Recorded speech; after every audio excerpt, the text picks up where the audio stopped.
जातीय जनगणना और इस तरह के अति से समाज खंडित होगा। विशेष पार्टी के लिए अपना महत्वपूर्ण बनाया गया है। सवाल है कि जो संख्या दिखाया गया है उसमें तो स्पष्ट होता है कि राजद जिस वोट बैंक पर अपना नाज करती है उसको किसी दूसरे वोट बैंक की जरूरत नहीं है। देखिए, वोट बैंक कहीं कम किया गया, आंकड़ा भी आया है तो कहीं बढ़ाया गया ही होगा ना। अरे कहीं गड्ढा किया जाएगा तभी ना कहीं भरा गया होगा। हम कहते हैं कि आरक्षण मिलेगी जिसको वो देंगे। लोग मरा रहा है इतना, उसको संरक्षण नहीं चाहिए। 70 साल से कांग्रेस नहीं मिटा ली तो 20 साल से इनका क्या चर्चा कर। 70 साल वाले को न दे। नमस्कार, मुजफ्फरपुर मैग देख रहे हैं आप। मेरा नाम विकास है। 2 जून 2022 को मंत्रिपरिषद के द्वारा अनुमति दी जाती है कि जितने भी राज्य बिहार राज्य जो है उसमें जाति जनगणना हो। ऐसे में बीते कल जाति जनगणना का जो आंकड़ा है वो बिहार में लोगों के सामने आ चुका है। ऐसे में बातचीत करने के लिए हमारे साथ पूर्व मंत्री सुरेश कुमार शर्मा जी है। उनसे बातचीत करेंगे कितना सही है ये जो जाति की जनगणना जो है, कितना सही है लोगों की। ये जातीय जनगणना में इसको देखने से ये पता चलता है कि यह जनगणना किसी विशेष पार्टी के लिए अपना महत्वपूर्ण बनाया गया है। बाकी मुझे इस पर कोई विवाद नहीं है, लेकिन आप ये देख सकते हैं कि देश के अंदर आज हर जाति में गरीब है। ये बात अलग है कि किसी जाति में ज़्यादा गरीब है और किसी में कम गरीब है। मीडियम क्लास के लोग किसी समाज में कम है, किसी में ज़्यादा है। तो क्या कुछ जाति के लोग जो गरीब हैं उनको मदद होनी चाहिए कि नहीं होनी चाहिए? वह ठीक है, वो अनुसूचित जाति में नहीं है, अल्पसंख्यक समाज में नहीं है। तो क्या अल्पसंख्यक समाज, अनुसूचित जाति समाज, बैकवर्ड समाज में समृद्ध लोग हैं कि नहीं हैं? कि क्या जो सामान्य वर्ग में ही लोग बहुत समृद्ध हैं? क्या ऐसा समाज में देखने में नहीं लगता है। मैं किसी पार्टी और किसी के पक्ष विपक्ष की बात नहीं कर रहा हूँ। मेरा कहना है कि अगर आर्थिक स्थिति पर इसको किया गया है तो वो भी डिक्लेयर होना चाहिए। जिस तरह से राजद का जो प्रतिशत है वो यादव की जो संख्या है वो 14% है बिहार में, तो कहीं ना कहीं ये दिखाने का काम कर रही है राजद या जो नीतीश सरकार है या बिहार की सरकार जो है।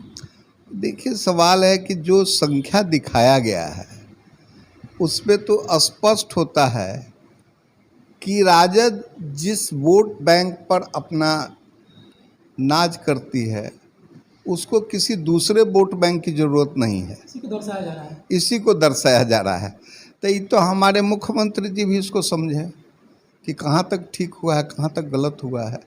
हम लोग तो मुख्यमंत्री जी के साथ भी काम किए हैं और सब बात समझते भी रहे हैं कि कहाँ क्या हुआ है। लेकिन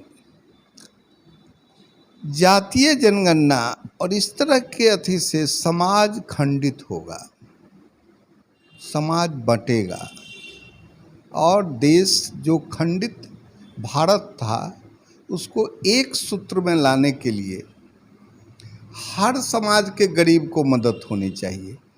जो निचली पौदान पर है उसको ऊपर लाने का प्रयास होना चाहिए।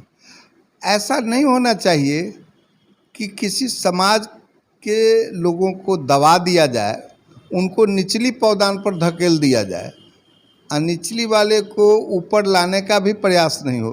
मैं तो अनुसूचित जाति के BA MA पास सैकड़ों आदमी को, लड़के को देख रहा हूँ जिसके लिए मैंने पैरवी बहुत जगह किया है, उसकी नौकरी नहीं मिली।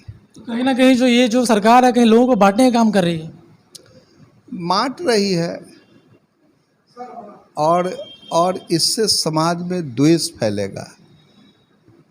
हम इस जातीय गणना में कैबिनेट किया है या सभी सरकार मिलकर के किया है या हुआ है, इसमें मेरा कोई विरोध नहीं है। मेरा ये कहना है कि गरीब जितने हैं उनको आप देखिए। क्या भाजपा इसके समर्थन में है? देखिए, अगर ये हुआ है तो किसी न किसी समय में भाजपा भी तो समर्थन इसको दिया है कि नहीं दिया है? क्यों दिया है? लेकिन ट्रैक से हट करके जो बातें हो रही है, चाहे जो हो रहा है, उसका तो समर्थन शायद भाजपा नहीं देगी। और प्रधानमंत्री ने इसको अपने शब्दों में इसको उजागर किया है। बीते कल तेजस्वी यादव भी कहते हैं कि भाजपा इसके समर्थन में नहीं चाहती है कि जातीय जनगणना हो। भाजपा के तो प्रधानमंत्री 5 किलो अनाज पूरे गरीब को सालों साल से दे रहे हैं।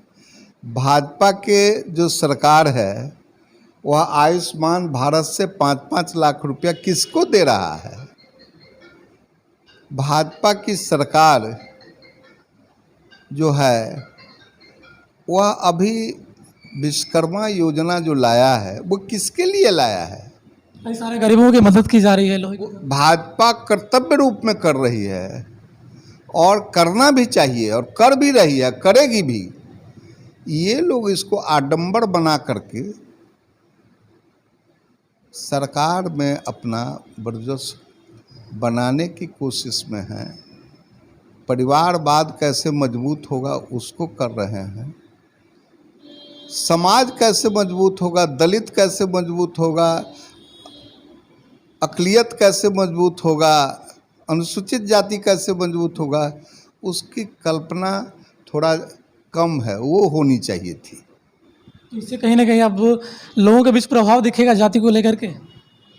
अब देखिए ना, चुनाव आ ही गया है और सवाल है कि अभी लोग कहेंगे कि भाई आरक्षण जितना है, तो भाई हम तो कहेंगे कि जितना आरक्षण देना है दे दीजिए, गरीबों को, गरीब को दीजिए। मल्ला के नेता कहे जाने वाले मुकेश सहनी लगातार कहते हैं कि जाति के आधार पे हम लोगों को अपना जो वोट बैंक है उसको रखेंगे। क्या लगता है वो मल्ला का भी जो वोट बैंक है वो कहीं ना कहीं 2% रह गया है? देखिए, वोट बैंक कहीं कम किया गया है, आंकड़ा भी आया है, तो कहीं बढ़ाया गया ही होगा ना। अरे कहीं गड्ढा किया जाएगा तभी ना कहीं भरा गया होगा। तो इसको मान के चलिए, कहीं गड्ढा है किया गया है तो कहीं भर दिया गया है, लेकिन समतल करना ही ज़्यादा आवश्यक था। स्वर्ण समाज के लोगों को क्या प्रभाव पड़ेगा इस पर? देखिए, जो इसमें समृद्ध लोग हैं वह सरकार वो लोग चाहते हैं कि हमें संरक्षण दीजिए, समझे ना, हमको संरक्षण दीजिए, हमारे पूंजी को उन गरीबों के लिए उद्योग धंधा ट्रेडिंग हाउस खोल करके कीजिए। जो गरीब आज इंतज़ार में है कि हमें नौकरी समाज में मिल जाए, हमें प्राइवेट में नौकरी मिल जाए, हम लोग के यहाँ वो गरीब, हमारे यहाँ आप देखिए कि 300-400 अक़लियत के लड़के काम करते हैं, तो वो तो उसके लिए बेचैन है। इसलिए पूंजीपति जो है, अगर सवर्ण पूंजीपति लोग है तो उसकी पूंजी उन गरीबों के लिए लग जाए और गरीबों को उसमें काम दे करके, रोजगार दे करके वह अपना जीवन यापन सुख में बनावे, ताकि समृद्ध बिहार, समृद्ध भारतवर्ष, समझे न, संपन्न भारतवर्ष। नीतीश कुमार का कहना है कि जो जाति जो आधारित बांट दिया गया लोगों को, इसमें आरक्षण लोगों को मिलेगी, जितनी भी जाति उनको आरक्षण मिलेगी। हम कहते हैं कि आरक्षण मिलेगी जिसको वो देंगे। लोग मरा रहा है इतना, उसको संरक्षण नहीं चाहिए? अरे जो रोज़ मरा रहा है बिहार में उसको संरक्षण नहीं दीजिए? अरे आरक्षण दीजिए ना, संरक्षण भी दीजिए। मरा रहा है, कटा रहा है, उसको भी देखिए, समझे ना। दोनों देखिए, देश की आबादी, देश का इंसान गरीब भी है होगा, अमीर भी होगा, मर्द भी है, महिला भी है, नौजवान भी है, लेकिन लॉ एंड ऑर्डर का इतना डिटोरिएशन होना बिहार के लिए बिहार के विकास के लिए कितना बड़ा समस्या खड़ा हो गया है, इसको भी जरा। तो क्या आप इसके पर्सनली समर्थन में हैं जाति जनगणना के? हम गरीब के समर्थन में हैं, बस। चाहे वो गरीब किसी जाति में हो, उस गरीब को हर तरह की मदद मिलनी चाहिए, ताकि वह उसके ऊपरी पौधान पर आवे। वो भी इस आज़ाद देश, जो 70 साल का देश हुआ, जिसमें उसको कुछ नहीं दिया कांग्रेसियों ने, वह गरीब हटाओ और गरीबी बचाओ, यही करते रहा। न गरीबी हटा और न गरीब बचा। आज यशस्वी प्रधानमंत्री इस काम को कर रहे हैं तो लोगों को दर्द हो रहा है। लेकिन एक बात समझ लीजिए, कितनों कुछ करेगा लोग, तीसरी बार नरेंद्र भाई मोदी भारी बहुमत से फिर देश का कि प्रधानमंत्री बनेंगे, एनडीए की सरकार बनेगी। और ये सब जो काम हो रहा है, यह भी होगा कि गरीब को मदद कर करके गरीब को ऊपर लाने का व्यवस्था होगा। पूंजीपति का पूंजी गरीब के लिए उद्योग धंधे में लगाया जाए, ताकि हमारा दोनों समाज एक साथ सबल बने, सबल भारत बने, समृद्ध भारत बने, सौभाग्यशाली भारत बने। विश्व गुरु जो भारत की दिशा चल रही है एक विश्व गुरु के तरफ, वह संपन्न हो। ये अचानक जो नीतीश कुमार की जो जाति जनगणना लाने की जो मन है, ये फिर कहाँ से आ गया अचानक से ये लाने?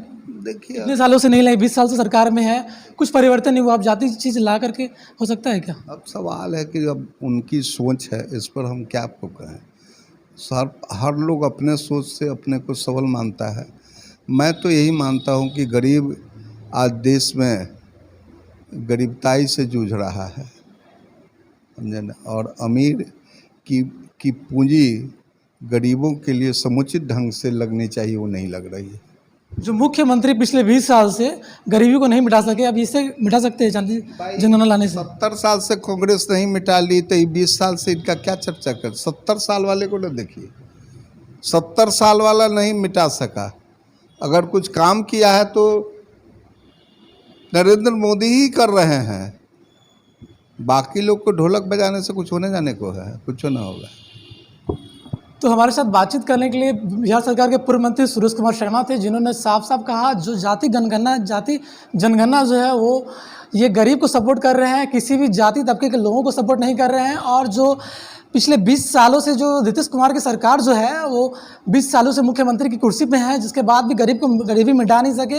अब क्या वो ये जाति जनगणना ला करके गरीबी को मिटा सकते हैं?